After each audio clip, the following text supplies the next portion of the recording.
Ukraine में और मेरा तो ये मेरी तो रिक्वेस्ट है जो हमारे पाकिस्तानी पैनलिस्ट है, कम से कम मुद्दा उनको पता था, थोड़ा पढ़ के आना चाहिए था, आधी अधूरी जानकारी लेकर के आए, जिससे बड़ी दिक्कत उनको होने वाली है। मैं सैयद सज्जाद अली आपके पास आ रहा हूं सर। सैयद सज्जाद अली जी राजनीतिक विश्लेषक हैं, मेरे साथ जुड़ गए हैं पाकिस्तान से। बहुत झूठ बोलते हैं सैयद सज्जाद अली जी, मैं आपसे जानना चाहता हूं कि साहब आपको आतंकियों को ही सामने करना था तो पाकिस्तान में लड़ा लीजिए, उनको बना दीजिए प्रधानमंत्री। अब तो किसी से छिपा ही नहीं है कि आप पालते हैं, रखते हैं, चलाते हैं, देते हैं, सब करते हैं आप। देखिए जी, तमाम मेहमानों को मेरी तरफ से सलाम वालेकुम। बात ये है कि इलेक्शन यहाँ पे हो रहे हैं, पेट में दर्द जो है वहां पे शुरू हो गया आप लोगों को।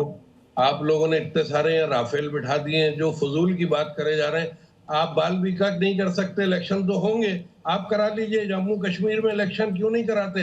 आजाद आना इलेक्शन जम्मू कश्मीर में एक दफा करा दीजिए, तो हमें भी तो मौका मिले बातचीत करने का, हमें भी तो मौका मिले।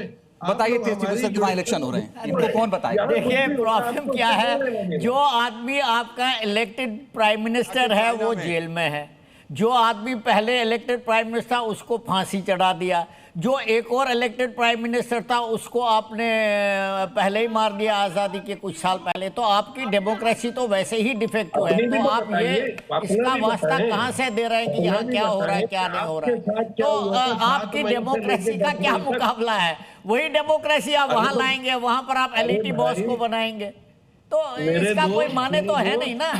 आपके देश में डेमोक्रेसी का कुछ माने हैं? वहाँ तो फौज ने हुकूमत कर दी है, फौज हुकूमत कर रहा है वहाँ पर, तो आप ये ढोंग मत रचाइए। आप बोलने दें तो सुने। आप नहीं, जब आप सही बोलेंगे तो हम सुनेंगे, जब आप गलत तथ्य रखेंगे तो फिर हम आपको जवाब देंगे।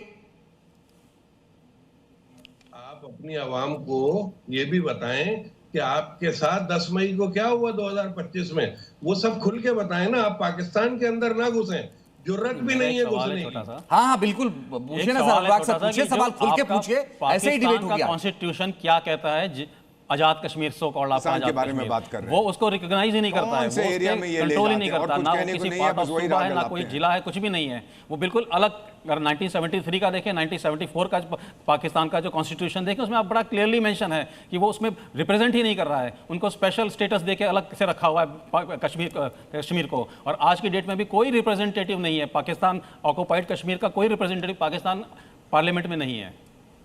मैं एक बार हाँ बोलिए ना सर। मैं एक और सवाल आपसे गिलगित बल्तिस्तान की बात हो रही है, पीओके जो आपने बोला उसको छोड़ दीजिए 2 मिनट के लिए। आपने शख्सगाम का इलाका 5300 किलोमीटर चाइना को क्यों दिया? क्योंकि वो आपका है ही नहीं, इसलिए आपने गिफ्ट में दे दिया। कोई देता है अपने देश का इतना बड़ा? राजा काशिफ साहब आप बताइए।